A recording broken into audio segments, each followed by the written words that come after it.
Hi everyone, welcome to BA Learner. RRB JE 2019 and 2024 comparison and CBT1 result అనేది ఎప్పుడు expect చేయొచ్చు అనేది ఈ వీడియోలో అయితే చూద్దాం. సో ఎవరైతే సబ్స్క్రైబ్ చేయలేదో నా ఛానల్ అయితే సబ్స్క్రైబ్ చేసుకోండి.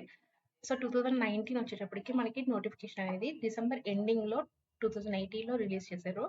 నెక్స్ట్ వచ్చేటప్పటికి దీని అప్లికేషన్ వచ్చేటప్పటికి జనవరి 2 నుంచి 31 వరకు అయితే అప్లికేషన్ పీరియడ్ అయితే పెట్టారు.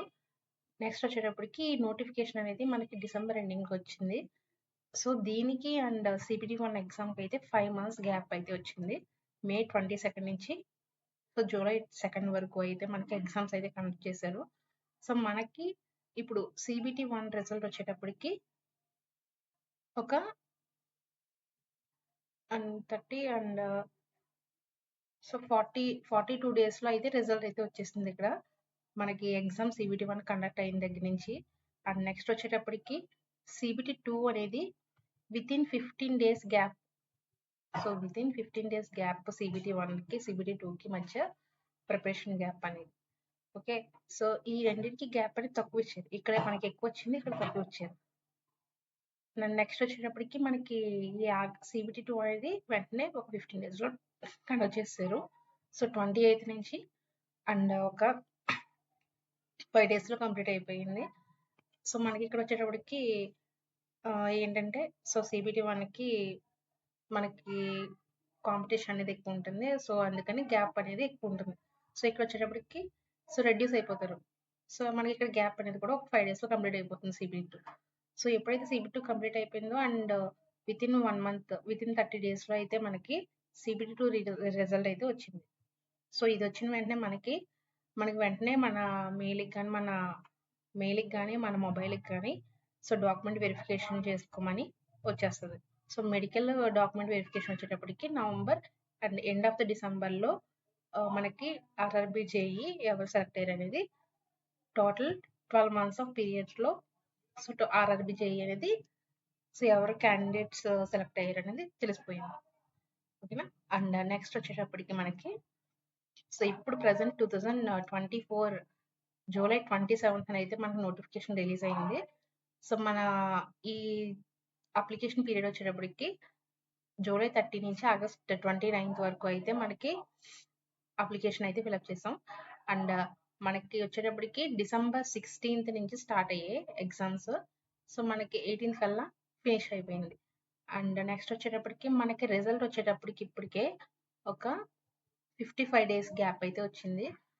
సో మ్యాక్సిమం వితిన్ అంటే ఇప్పుడు ఎక్స్పెక్ట్ చేసేది ఎలా అంటే మనం so last week of Feb కానీ and first week of March కానీ మార్చ్ ఫస్ట్ వీక్ కానీ మనకు వచ్చే ఛాన్సెస్ రిజల్ట్ అయితే వచ్చే ఛాన్సెస్ అయితే ఉన్నాయి. సో మనకి సో ఇక్కడ గ్యాప్ చూస్తే 5 months గ్యాప్ వచ్చేసి CBT1కి వెంటనే రిజల్ట్ ఇచ్చేసారు. మనకి ఇక్కడ వచ్చేటప్పటికి ఏమైంది, ఇక్కడ మనకి ఇప్పటికే ఒక 55 డేస్ గ్యాప్ అయితే వచ్చింది. అండ్ వితిన్ సో మనకి ఎప్పుడు రిలీజ్ అన్నా అవని మనకు మార్చిలో అయితే ఎగ్జామ్ అయితే కన్ఫర్మ్. సో అది 2nd వీక్ అవ్వచ్చు, 3rd వీక్ అవ్వచ్చు. And within 15 to I think 20 days గ్యాప్లో మనకి CBT2 అయితే ఉంటుంది.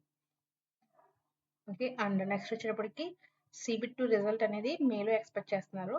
అండ్ నెక్స్ట్ వచ్చేటప్పటికి డాక్యుమెంట్ వెరిఫికేషన్ ఇది ఎప్పుడైతే అయిందో వెంటనే ఒక 7 daysలో మనకి డాక్యుమెంట్ వెరిఫికేషన్ అయితే మెడికల్ టెస్ట్ అయితే కంప్లీట్ అయిపోతాయి.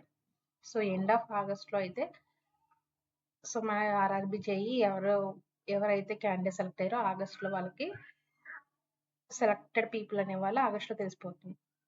సో ఇది మనకి ఎండ్ ఆఫ్ ద ఫెబ్ కానీ ఫస్ట్ వీక్ ఆఫ్ మార్చ్లో కానీ మనకి రిజల్ట్ అనేది సో రిలీజ్ చేస్తారు.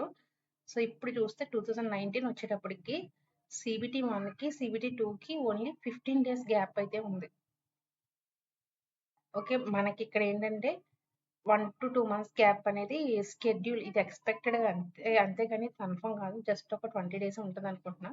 సో ఎవరైతే ఇప్పటికే మ్యాక్సిమం ఒక 70 marks CBT రాస్కోర్లో వచ్చిందో వాళ్ళు కన్ఫర్మ్ ఈ పాటికైతే రివిజన్ కూడా స్టార్ట్ చేసి ఉంటారు.